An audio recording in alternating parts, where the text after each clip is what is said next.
ഈ നിൽക്കുന്നത് Malaysian ഗ്രീനാണ്.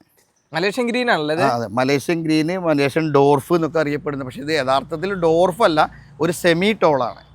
Okay, എന്താ പ്രത്യേകത? ഇതിന്റെ തേങ്ങന്റെ ഒക്കെ സൈസ് നല്ല സൈസ് വരും. തേങ്ങ സൈസ് ആണല്ലോ. നല്ല സൈസ് വരും. നല്ല നാടൻ തേങ്ങൻ്റെക്കാൾ സൈസ് ഉണ്ടാവും, അല്ലെങ്കിൽ നാടൻ തേങ്ങൻ്റെ കൂടെ നിൽക്കാൻ പറ്റിയ ഒരു തേങ്ങ തന്നെയാണ്. പക്ഷേ നമുക്കിതിൻ്റെ ക്വാളിറ്റി ബേസ് തേങ്ങ നാടൻ്റെ അത്ര തന്നെ ഗുണം ചെയ്യൂല.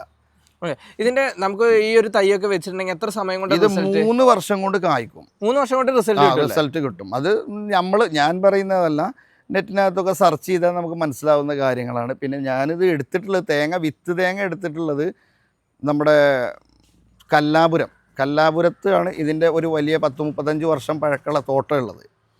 ആ തോട്ടത്തിൽ നിന്ന് ആണ് നമ്മളിത് വിത്ത് തേങ്ങ എടുത്തിട്ടുള്ളത്. നാളികേര ബോർഡ് CDB മാർക്ക് ചെയ്ത തോട്ടമാണത് വിത്തെടുക്കാൻ വേണ്ടിയിട്ടുള്ളത്. അതിനകത്ത് നിന്ന് തന്നെയാണ് ഇപ്പോൾ നമ്മുടെ കൃഷിഭവനുകളും കാര്യങ്ങളൊക്കെ വിത്തെടുക്കുന്ന അതേ തോട്ടത്തിൽ നിന്നാണ് നമ്മൾ എടുത്തിട്ടുള്ളത്. അങ്ങനെ വിത്തെടുത്ത് ഇവിടെ പാകി വളർത്തിയതാണ്. അത് ഞാൻ ഗ്യാരണ്ടിയാണ്. ഇതിൽ വേറൊരു മൂന്നാമൻ്റെ കയ്യില്ല. നമ്മൾ അവിടുന്ന് ബില്ല് ചെയ്ത് നമ്മൾ നേരെ പോയിട്ട് തേങ്ങ എടുത്തിട്ട് ഇവിടെ നമ്മൾ പാകി വളർത്തി വലുതാക്കിയതാണ്. പിന്നെ ഈ തെങ്ങിൻ തൈ, ഇത് ഇത്രയും വലിയ തൈ നമ്മൾ വളരെ ചെറുതിന് തന്നെ, ഇപ്പോൾ തെങ്ങിൻ തൈൻ്റെ വില വളരെ കൂടുതലാണ്, എല്ലാവർക്കും അറിയാം. ഈ തെങ്ങിൻ തൈ ഫുള്ള് കിളിയോല വന്നതാണ്. ഇതിനെ ഞങ്ങൾ ഇപ്പോൾ വിൽക്കുന്നത് 500 രൂപക്കാണ്.